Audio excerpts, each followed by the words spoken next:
is that resiliency does not have to be a dirty word. And I think it was sometime in the middle of the pandemic that the word resiliency was being utilized and thrown around a lot. And it started to annoy me, and I was getting angry at the use of the word.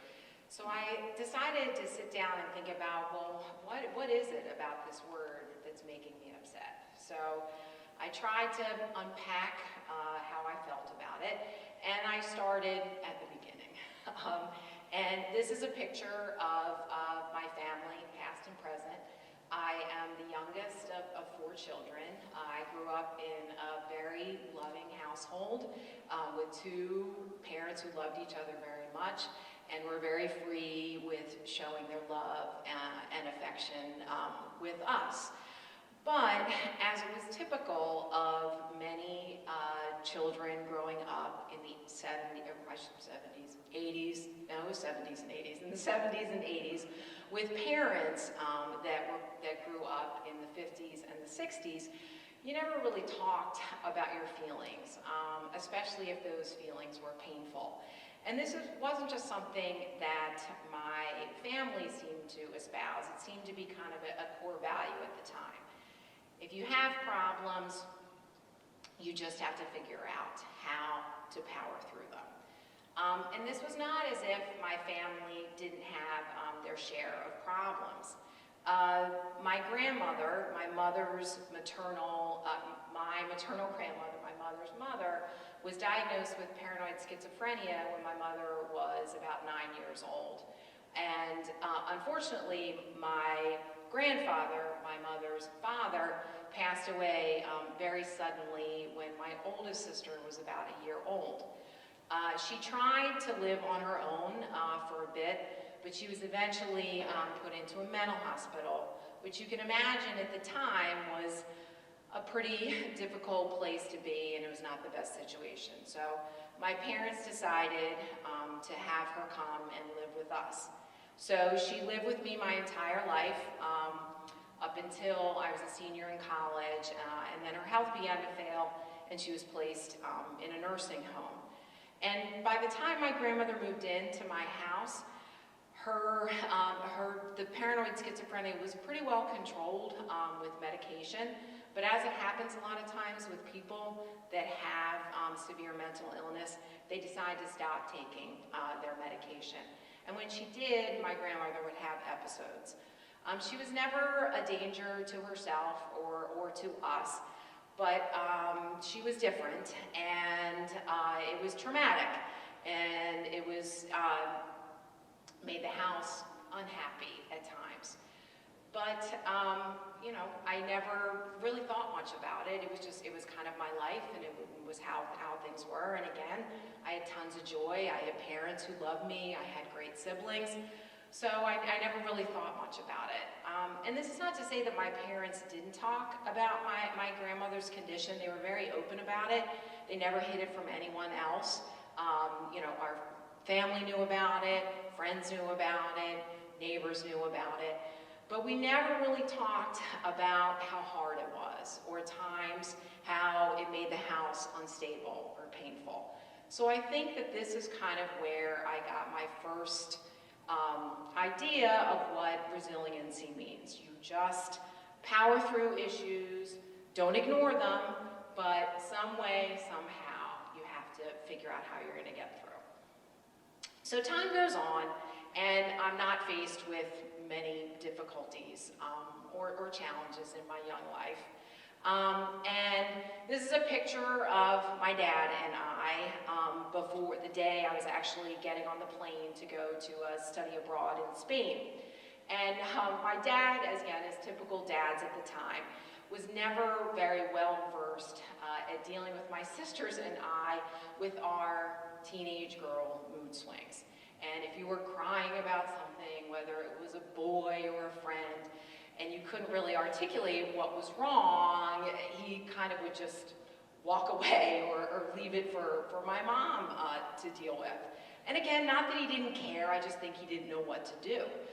So I distinctly remember this conversation on the phone with my dad and my mom when I was in Spain for the semester. And you would get a 1-week phone call, that was it. So, and it was not like I was in a private room by myself here in the middle of my Spanish host family's living room where the Spanish dad is watching football, or soccer I should say, on the TV, and he hands me the phone. I hear my dad's voice and I burst out crying. My dad is asking me, what's the matter? Why are you crying? And again, I was not in the best situation to talk about it. I'm sitting in the middle of the living room with the Spanish father watching the soccer game, and I couldn't really articulate what I was feeling, trying to blubber out words. And my dad reacted in such a way, which again was not atypical for him to do. He got very stern with me. And he said, Joanna, I don't know why you do these things to yourself.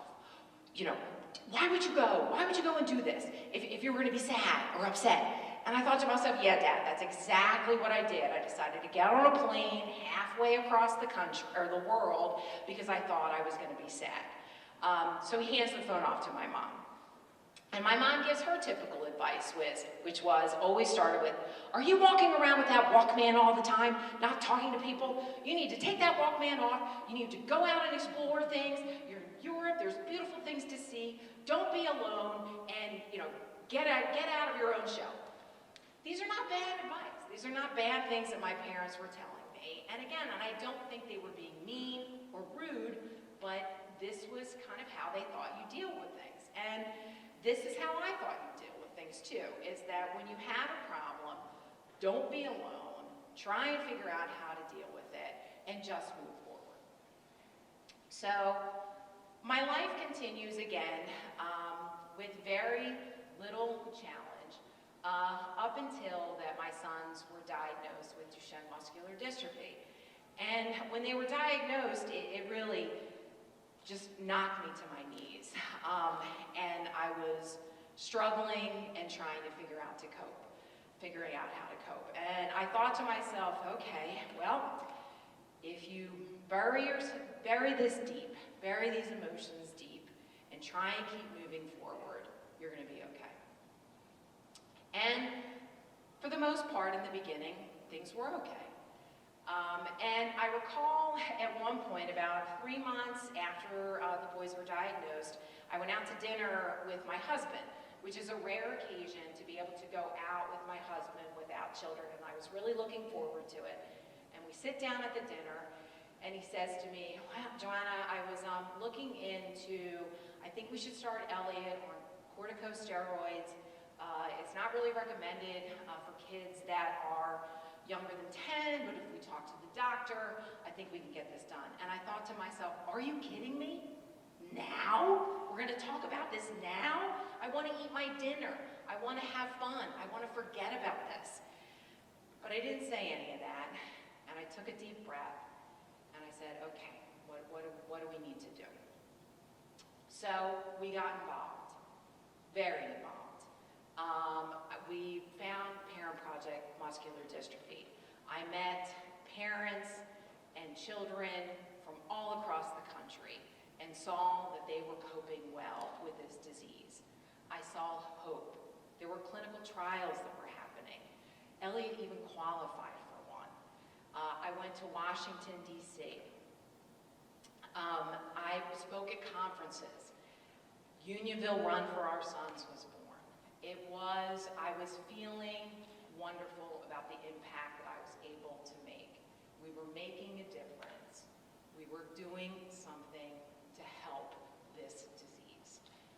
However, as time went on, within that, I still found that everything I didn't want to happen happened anyway. The clinical trial that Elliot and Henry were involved in was rejected by the FDA. They both stopped walking. They both have very limited upper body strength at this point.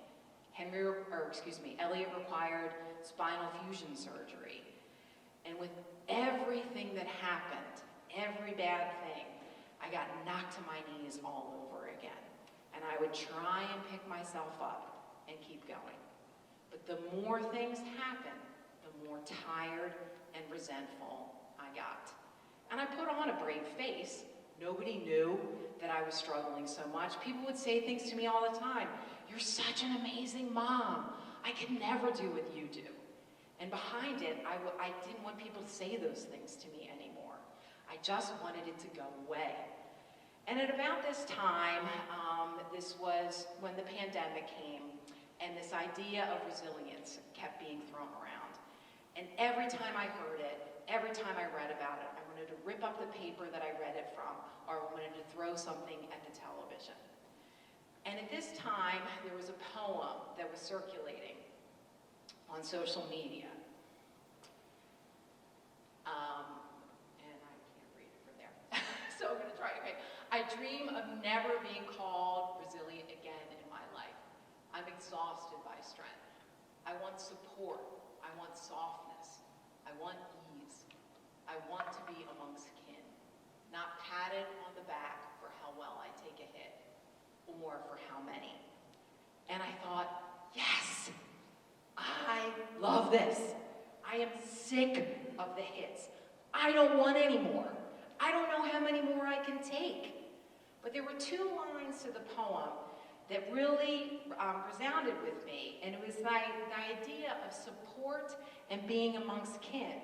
And I thought to myself, I have a ton of support. I am amongst kin. So what is the disconnect here? And I realized that the key piece that I was missing is that resiliency requires acknowledgement. I needed to acknowledge my reality.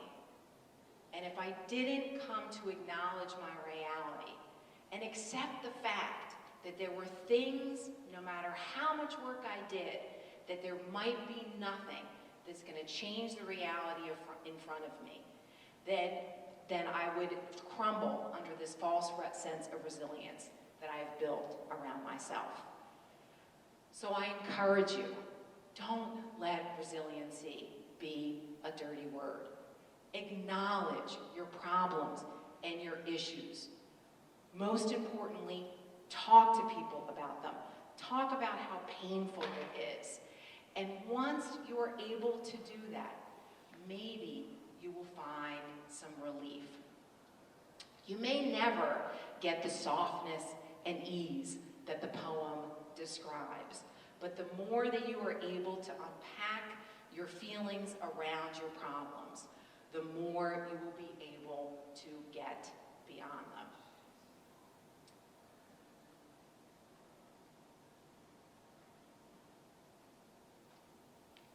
Take the time to breathe after the hit. Experience the pain and disappointment and acknowledge that, but don't let it consume you. Only then do you go from resilience to transformation. Then resiliency will become your friend.